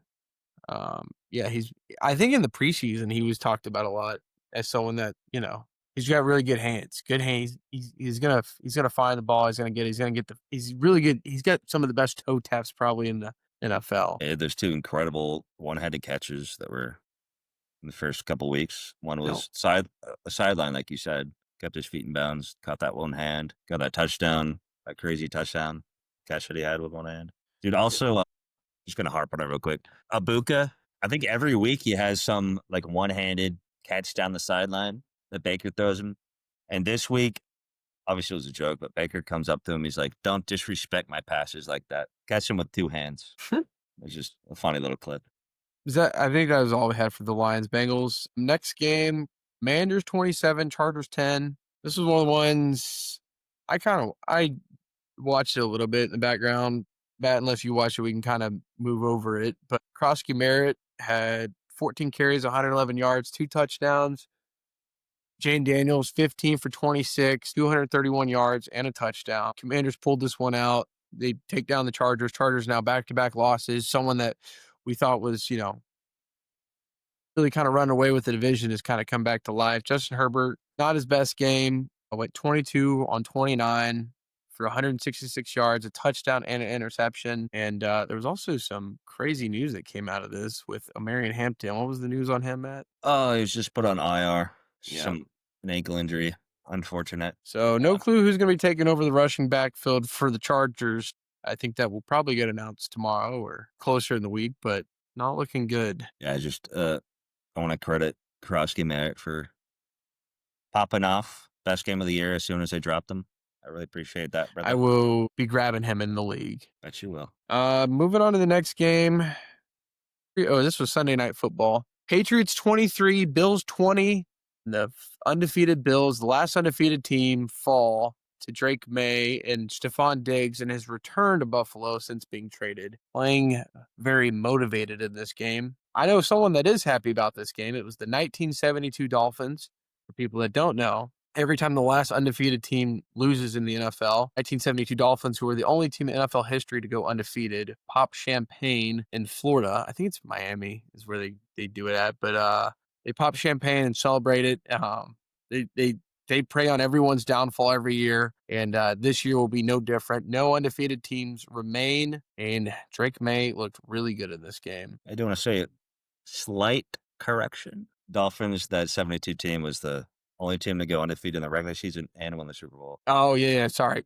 Little side note: the Patriots, Not to put you also went undefeated. not to put you down, dude. No, that's good. That's a good catch there. Yeah. What I meant was the only team to go undefeated and win the Super Bowl. The Patriots did that, and was it 2007, 2008? Something like that. They went like 18 and something in the loss. 18-0. Let me see. I'll look it up real quick. Should be 18-0 in the loss in the bowl. Maybe that's probably to Eli Manning. It was 2007. They went 16-0, and then they were on the verge of 19-0, and ended up losing to Eli Manning in the Super Bowl, one of the crazy Super Bowls. Like I said, Stephon Diggs, great game in this one. Had 10 catches, 146 yards, no touchdowns. But like I said, this was his return to Buffalo since being traded. Drake May also had a good game. 22 for 30, 23 yards, no touchdowns, no interceptions. So like I said, not too crazy on that, but Patriots take them down. They were able to pull it off with a last-second field goal, or no, it wasn't a last-second field goal. They kicked the go-ahead field goal, and then the Buffalo Bills had a chance. Shout out to the New England kicker, which I'm going to mess up his name here. Andy Borregales went for a perfect 3 for 3, and like I said, that go-ahead kick. He also was wearing eye black as a kicker, which, eye black is something you wear in the sun and daytime, but he's wearing it at nights. You got a kicker with a little bit of swag in New England. Patriots able to take down the division opponent. Like I said, the Buffalo Bills fall. Yeah, I am happy for Stephon Diggs. Going from Buffalo to the Texans, to have that ACL tear in Houston, and then bouncing back from that, getting signed by the Patriots. I'm glad he's finally doing well. Drake May, I think he might be, when it's all said and done, he might be considered that the best quarterback in that draft over Jane Daniels, over okay. Caleb Williams, over Bo Nix. I think he's all the tools. He was making some incredible throws in that game. Yeah, there was a couple, especially on that last drive. The last couple drives, he was really balling out. No touchdowns, no interceptions. So I'd like to see him pass one in the end zone. It would have been nice to see Stephon get a touchdown in this game, but he did absolutely everything he needed to. Patriots were able to pull this one out with Vrabel at the helm. And, maybe they're starting to get things figured out. They beat down the Panthers pretty good last week, and then they take down the undefeated Buffalo Bills. I think the New England Patriots are on a tear right now, which just doesn't even seem fair after they just got done with Tom Brady. But they've gone through a couple years recently where it's just been not the funnest thing in the world. With that will be our recap of the NFL Week 5. Next, we'll get into preview Week 6. We're back with the podcast Pick'em for previewing the NFL Week 6. I should go ahead and just mention, me and Matt have been picking so far, and I went through and kind of tallied up the score. Matt is above. He has one game on me right now through the week, so I am one game back. So I need to make a good pick here in just all these games and get back on track. We did come up with a couple punishment ideas, where I came up with a punishment idea for Matt. He still come up with one for me. Right now, I'm thinking Matt has to do a half marathon. I think that'd be something that would be funny, and we could video that and put it on the YouTube and see that. But we're gonna keep coming up with ideas. We're in week 6, so we got time. Funny? Why would that be funny? Because you don't train. Oh, okay.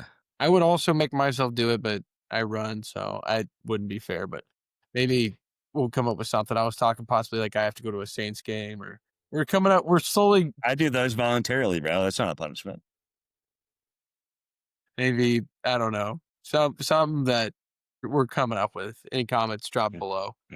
Maybe once we get some good ideas, we'll have a vote on it.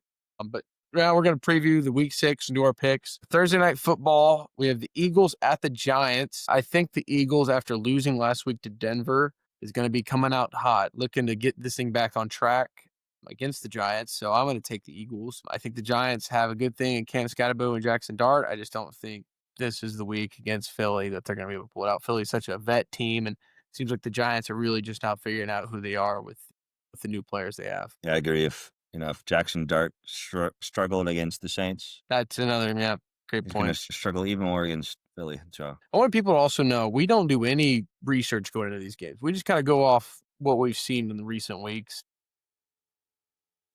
Yeah, this is usually before news breaks of Yeah, injuries and we're doing this players without being like out. any type of knowing what these rosters are going to be or who's starting or whatever. But next game, this is the Sunday London game starting at 8:30. Make sure you set your fantasy football lineups. If you're listening to this on Friday or Saturday, set it early. Set it right now because you will not wake up to set your lineup in time. But it's Broncos at the Jets. I think I speak for both of us. The Jets haven't won a game, and I think they still aren't going to win a game in this one, especially the Broncos going to be riding the high after beating Philly. I'm going to take the Broncos in this one. Matt, I assume you're going to be the same, but Yeah, I'm gonna go Broncos, but I mean, if the Jets win, would I be like super surprised? Probably not, just based on the whole season as a whole and how many, Browns beat the Packers, Giants beat the Chargers. I mean, there's been some substantial upsets, so yeah, it's this the could NFL. be one of those, but obviously Let's see. Let's go ahead and see what the spread is for this game. Spread is Denver by I seven think and a it's half. all right. Sorry, we'll do that. We'll do it for the next ones. 7.5. 7.5. You nailed it, Matt. Nice. Next game, it's the noon games, noon slated games. We have Browns at the Steelers. In this one, if Dylan Gabriel's still starting, don't get me wrong. I like Dylan Gabriel, but I like Aaron Rodgers more. This is also in Pittsburgh. So I think for that, I'm gonna go Steelers on this one. I'm gonna go Steelers. I'm gonna say, can I guess the spread on these Yeah, games? go ahead and guess the spread. I got it. Can that be a thing? Yeah. You just want to Yes. guess the spread every game? The Steelers by maybe 4.5. Nailed it, actually. 4.5. No way. Actually nailed it. All They're gonna right. think So I'm looking. They're gonna think I'm this is cheating. But well, I'm sure you don't get them all right. surely not. Next game, Chargers at the Dolphins. This is an interesting one because both these teams have kind of been on a skid lately. Well, I guess the Dolphins, they lost Tyreek Hill. That's part of their skid. Lad Maybe. McConkey has come on for the Chargers. He looked That is good in the true. last game. They just got him involved. Finally. One downside of playing at the Dolphins is they're not going to be in any shade. But Harbaugh, I think, is going to have his boys mentally tough and ready for it. So give me the Chargers. Matt, who you taking? Me Chargers. I'm gonna do friends. What are they? 1-4? Yeah, or what? Give me 5.5. 4.5 to the Chargers. No way. He's not looking. That just proves it to everyone. I'm taking that. Also, these lines are subject to change. We were doing this on Sure. They're Monday. probably not all gonna be the same. We're literally the farthest from these games you could possibly record them. But next game, Patriots at the Saints. We just see the Patriots take down an undefeated team. You think they're going to lose to the 1-4 New Orleans Saints? Yes. No. Give me Drake May and the boys. Give me the Patriots. Give me the Saints, man. All right. Coming out hot after beating Jackson Dart, I don't arguably the hate best, that. arguably the best quarterback in the league right now. What do you think the spread is? I think it's Patriots minus. I'll do 5.5 again. 3.5. It's actually Really? closer, yeah. They think we're good now, So dude. you won one game. You guys are going to start getting the spreads now. Yeah, Chance to win the Super Bowl went from 1% to 2%, bro. So Next game, Rams at the Ravens. And the Ravens are just injury plagued. This is going to be quick for me. I'm going Rams. I feel like I'm very chalk this week. I mean, looking ahead, I'm not sure if we're ever gonna pick a different team. So I'm We'll gonna go. see. There's surprises. I'm gonna Rams minus. I mean, minus 7.5. That might be a little much, but after this past, Wait, you said after Rams yes- 7.5? yeah. You nailed it. I mean, after this week, You're also taking the Rams? yeah. After seeing Cooper Rush play it, I'm sure the spread's gonna be big. Next game, Cardinals at the Colts. And I think this is one. Let's see. I mean, one of us has to be wrong here. One of us has to be wrong. I'm going Colts. You're going Colts. Don't think that's a bad pick. The Cardinals haven't given me a lot to root for. I do have Kyler Murray on my fantasy team. I'll go Cardinals. But let the record show I'm not confident in that pick. I don't mind going 2 up. Would you like to take the spread or guess the spread? Yeah, give me Colts. I'll do 3.5. 6.5. Hey, that's fair. Seahawks at the Jaguars. Give me Sam Darnold playing absolute great football right now, especially with Jackson Smith. And I guess we haven't really seen what the Jaguars Chiefs. That game hasn't started yet, so we're recording No, this and I early would have enough. liked to see that. But I'd like to see what they look like. I mean, you went Cardinals. I don't want to just pick a different team just to be different. I'll give you. I want to pick. I want to pick who I think is going to win. It even says the if you shortest picked them. odds this week. Like the spread is the shortest. I'll go Seahawks and I'll go 1.5. It's 1.5. It's 1.5. The Cowboys at the Panthers. I'm gonna go ahead and Give me Rico Dowdle, baby. you're going Panthers. No, Hate the But Panthers. I'm also going Cowboys, especially after what I saw last week. Dallas is favored in this game Shocker. by 3.5. But I think Dak Prescott just playing good. As long as there's not a torrential downpour in Carolina, give me the Cowboys. Rico Dowdle revenge game, dude. Yeah, it is a revenge game. It's a revenge game for Dowdle, and it's a revenge game for Miles Sanders. It is. So, battle of the backup running backs, possible. Is Chuba Hubbard still out? Could Javonte Williams be out? Just two running backs go at each other. Up to God, not. Yeah, I hope not either. Next game, Titans at the Raiders. What do you got, Matt? What do you think? I think the spread on this might be 0, dude. It's not gonna 0. be half a point, dude. I'm gonna go. Give me the Titans, bro. Going Titans, okay. No, I like Ashton Genty, dude. And As Brock mentioned, Bowers. this is the first of the afternoon games. Brock Bowers might come back next week. Pacino Smith is so bad. You go first. You go. I want to believe in Cam Ward and the boys after winning their first game, So do I. but I think it took a lot of luck for them, so I'm going Raiders. All right, I'll go Titans. Okay, next game. Raiders 1.5. It is Raiders 4.5.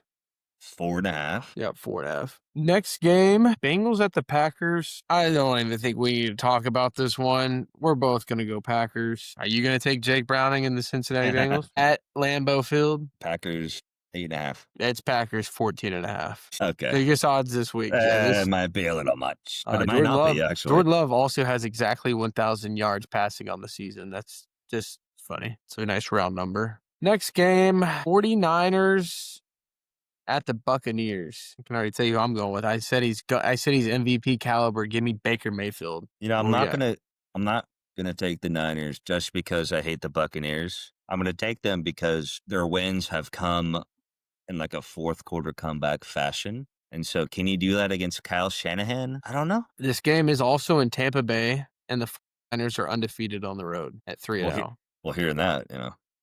It's a battle of the 4-1 teams. So you're going to go 49ers? Give me the Big Mac. It's the return of the Mac. The Big Mac Jones.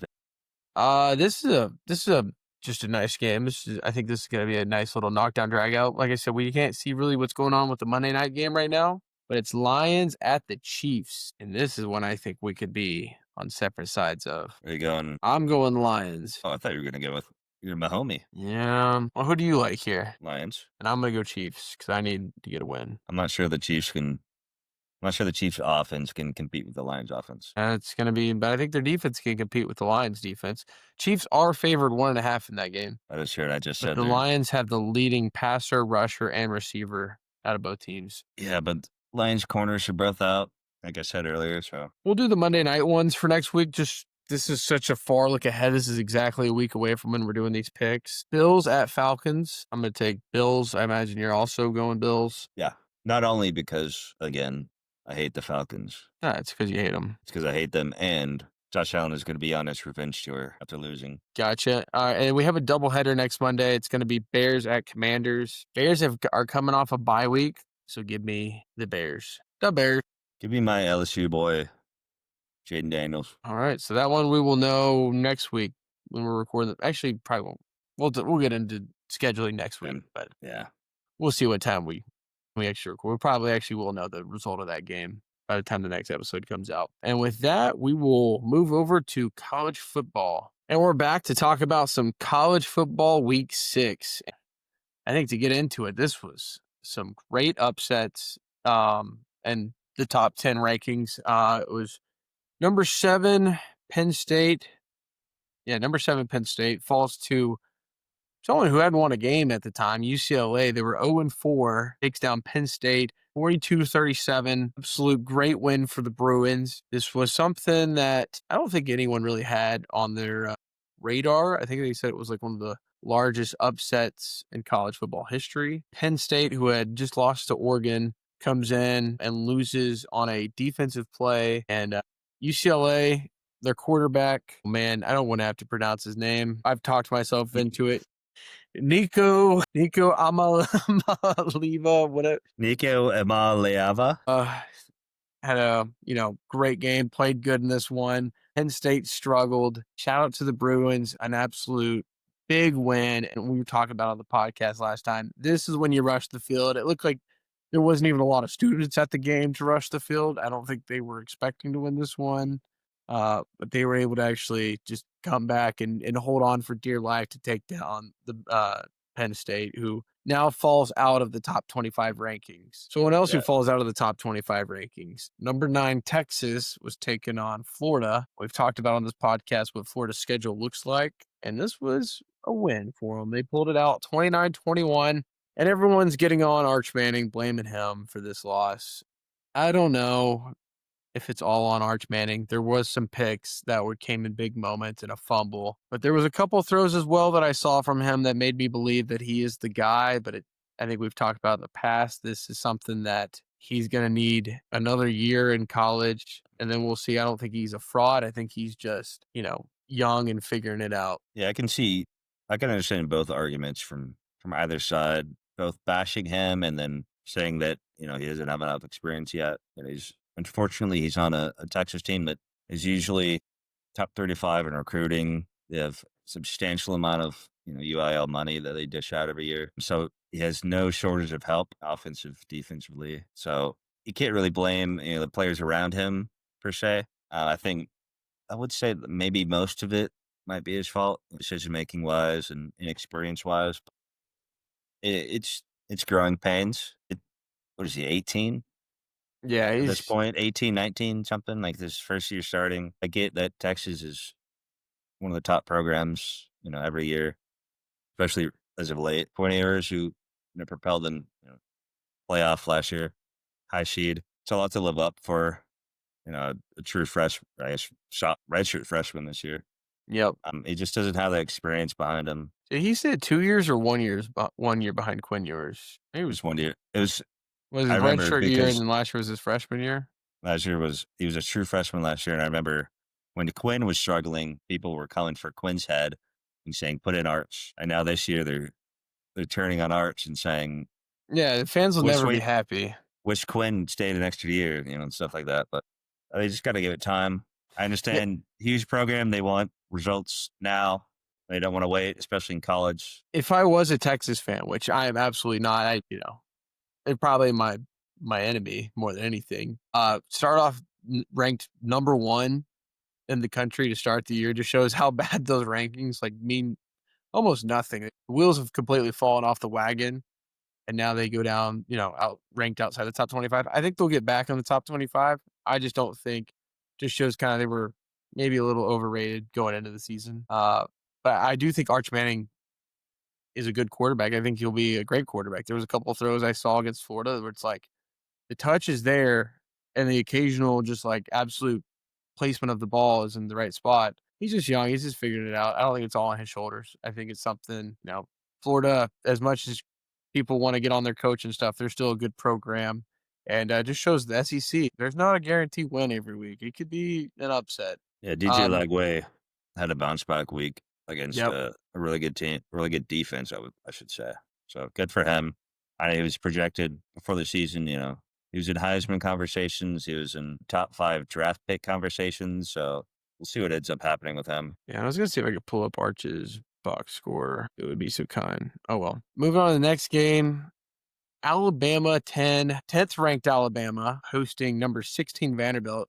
Matt, I think you mentioned it in the last podcast, but this was the first time that these teams have been met ranked opponents since 1930 something. Yeah, like 1937, I think. And this game in the first half lived up to the billing. It was 14-14 at half, and then Alabama did its Alabama thing, pulled away in the second half, scored 16 unanswered to make this game 30-14. The Crimson Tide are rolling, and I think this was a game, especially last year, they lose to Vanderbilt at Vanderbilt. They had it circled on the calendar. They wanted their get back. Diego Pavia had a decent game, 21 for 35, 198 yards, a touchdown and an interception, whereas Ty Simpson balled out 23 for 31, 340 yards and 2 touchdowns and also an interception. So, it was good. Matt, you also mentioned, I didn't see this, but my Brodie of the week last week, Caden Proctor, had a rush in the game. Yeah, at least one. I just saw a clip on Twitter, but He I think did it was have one, fourth. I think it was 4th and 1. And they had him lined up in the backfield, and they handed it off to him. had a tush push for him. I do see on here on this as that I guess this was the one that you saw 1 rush for 2 yards. So that Yeah, was a big 4th down conversion. Yeah, it's hard to stop that man. And Ryan Williams and also my other Brodie of the week, Jeremy Bernard, had good games in this. Ryan Williams, 6 catches, 98 yards and a touchdown. Jeremy Bernard, 5 receptions, 82 yards and a touchdown. I think also last episode, let me just clear this up. I said Jeremy Bernard was a running back. Let me just be clear here. He is a receiver. I did look this up. The reason I thought he was a running back, there's no reason I need to explain this, but I just will. They line him up as a running back, and they'll run running plays with him. So I thought he was a running back that ran receiver routes, but he's a receiver that just comes in and has some runs in the playbook. He also had a rush in this game, but it was for negative yardage. But he does run the ball. He's a receiver more than anything. Understandable mistake. Understandable mistake. Honest mistake. Wouldn't want to get that wrong. We appreciate the hand up accountability. Yeah. We're accountable here. We'll look it up. Next game, number 11, Texas Tech going into Houston. This game was a great game as a Texas Tech fan. And yes, we're going to talk about Texas Tech. They have now moved into number 9 in the rankings. They are now a top 10 AP poll team. I don't want to say anything, but last time I started a podcast, the basketball team went to a national championship. We started this podcast this year, and now the football team might also be on the way to the national championship. They were able to roll Houston. The defense played great. Overall, this game never really was close. I'm just glad to see Texas Tech moving up and getting some respect in the rankings, which I guess we'll kind of get into the rankings real quick on kind of some big falls and drops. Yeah, I was going to say, it's good to see Baron Morton back out there. Yeah, also, Jacob Rodriguez. I'm not sure what the defensive award is of the year for a linebacker, but whatever it is, I'm going to start shouting that. He had a fantastic game in this one, made his presence felt, had an interception and a cool hurdle on the interception, I might add. They've been doing big stories. His wife also is she's a helicopter pilot for the Army. She's a Black Hawk helicopter pilot, which is probably personally, it's the most badass vehicle you could pilot, a Black Hawk helicopter. Yeah. I don't know who has a more stressful job, him as a linebacker in the NFL or in the college football, Texas Tech, or her pilot in a Black Hawk. That's absolutely sick. Yeah, I just think it's funny though. Maybe they go home at night and they're like, she's like, honey, how was your day? And he's like, it was fine. I had a stressful game today, whatever. And he's like, how was your day? Yeah, just flew a Black Hawk helicopter around. Like, it's just can't compare that. Yeah, I wonder if they've done it where she's done the flyover for a game. That could be cool. And then she parachutes in. Yeah, parachutes in, gives him a kiss and a hug before the game, and he just absolutely puts on a performance. I don't think it's possible. Someone was saying this is just the Texas Tech echo chambers that I live in sometimes. Someone did say that he should be up for Heisman. I'm not going to say anything because the second I said that about Baron Morton, he probably had the worst game of his life against Utah. So I'm just going to say whatever the defense award is for the year, he should be considered for it. Jacob Rodriguez. I'm sure there's a linebacker year. Yeah, I mean, there's so many awards for college. I wonder, speaking of, though, actually bring that up. Speaking of, when the last defensive player won the Heisman, was that Charles Woodson? I can look it up. Charles Woodson out of Michigan. I think you believe you're right because Manti Te'o didn't win it. Which, honestly, that's pretty surprising. Just given how many incredible defensive players there have been in college. It is Charles Woodson, 1997 for Michigan. Dude, 28 years. I mean, it's the same thing with NFL and MVP. Like, defensive players just have no chance. It's pretty sad. It's pretty sad. It's just like a quarterback-oriented award, whether it's college or NFL. I'm going to say Heisman. So, defensive player of the year. Be on the lookout for him. Just getting into the rankings a little bit.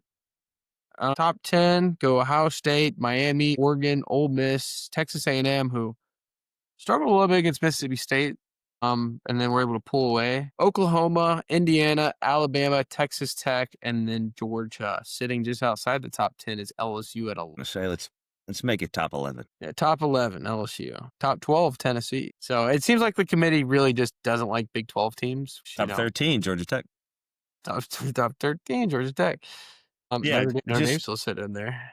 I've heard some things from the past year, maybe on Twitter, that SEC is kind of fallen off a little bit, maybe. I think that's been put to rest. I think in the football, you can't beat the SEC. Especially this year. I mean, Ole Miss is 4, A&M is 5th, WU is 6th, Alabama is 8th, Georgia is 10th, and then LSU is 11th. Yeah. And I think people at the start of the year were like, the Big 12 schools were just like, why aren't we ranked higher? I think what you're seeing now is these SEC schools are kind of eating themselves alive. They all have to play each other. Not all of them are going to continue to be ranked. There's only going to be a couple, maybe 3 or 4 of them that stay in the top 10 and possibly get a college football playoff bid. Like they all have to play each other. It's like the Big 12 is the same way. It's the conference of chaos. Yeah, I did just touch on that. I'm not saying like SEC should be just favored in the rankings. Right. Like I love that Georgia Tech is getting love. They're ranked 13th. Yeah, Georgia Tech is sneaky. Indiana being 7th. 100%. They deserve that. Fernando Mendoza is probably the leading Heisman candidate this year. So I will say I do have a little bit of beef with where they have Texas Tech, and I've never thought in my lifetime I'd get to make this argument. But Texas Tech 5-0, sitting behind a 4-1 team in Alabama. Now, listen, it's Alabama. I don't want to. It's your 2 favorite teams. It's my 2 favorite teams, so it's kind of double-edged sword here. But the top 1 through 7 are all 5-0, and then you have Alabama 4, and then Texas Tech 5-0, and then it's all at 4-1 teams. So it seems like maybe there's not a little bit of love there. That's just something I'm just nitpicking now. But yeah, I mean, in the defense of the ranking committee, like they have to factor in strength of schedule. Yeah, They have to factor that in very heavily. Yep. So I will Alabama's played harder teams. Yeah, they beat Georgia, who's at 10. Georgia's moving up. And I don't think Tech is not going to play another ranked team all season. They've only Actually, played 1. Great reason you bring that up. BYU. They played BYU. Well, they play Kansas next week. Arizona State, who's number 21. BYU, who's 18. Oh. So there's 2 ranked matchups left for Tech. In the top They 25. moved up since the last time I looked at their schedule, I guess. Okay, we'll see if that sticks. Yeah, we'll see. Cincinnati also had some votes to possibly be in, but BYU is going to be a good game. Yeah, BYU will be a good one. But we're all looking ahead. We're looking at Kansas. That's where we're moving with it. I think that was all we had for college football, right? I just want to also mention these rankings mean absolutely nothing. I've just seen the talks on Twitter. People hate them. Like they do not agree with a lot of these rankings on where they have people. The real rankings will come out. When does the college football playoff rankings come out, Matt? Do you know? Let me see. Off the top of my head, but I know it might be week 7. I want to say it's the first one. Let's see. Which this is week 7, I guess. I mean, next week. Yeah, I think it is week 7. No, they come out November 4th. So, wow, that's a ways away. It's a month away. Okay. That's when we'll kind of really know. There's a lot that's going to happen in between then, especially for a team like LSU that's before then. I mean, they got to play Vanderbilt. Creeping back up. They got to play Vanderbilt and A&M, even though they're ranked 11.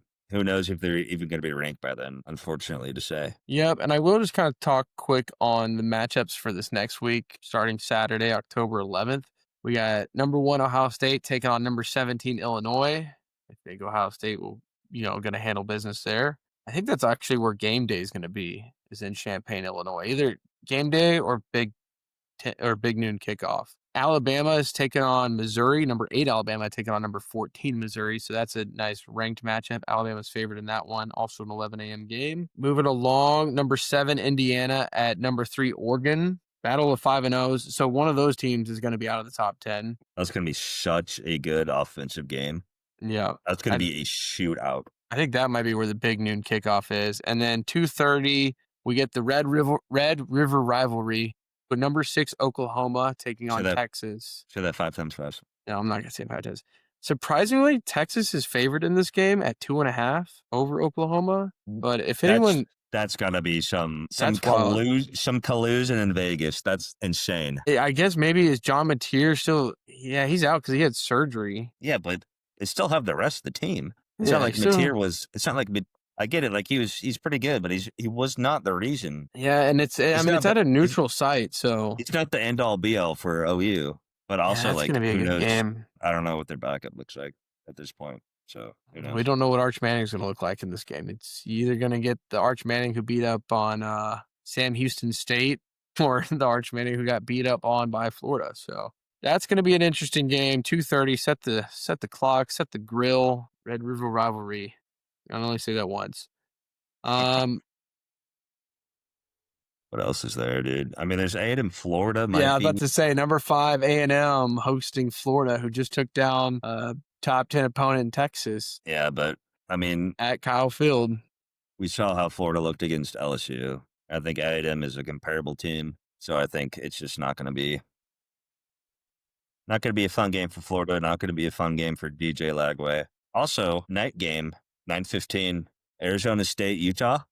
That's going to be a great matchup. Utah favored by 5.5. Yeah, Utah's a tough place at night. When Tech went in and played them, I'm glad we didn't have to play them at night. That's a tough place. Also, I feel like whoever wins this game will get ranked. Like Utah's unranked right now, but they could easily win this game and I think pop back into the top 25. Arizona Yeah, I can State see at that. 21.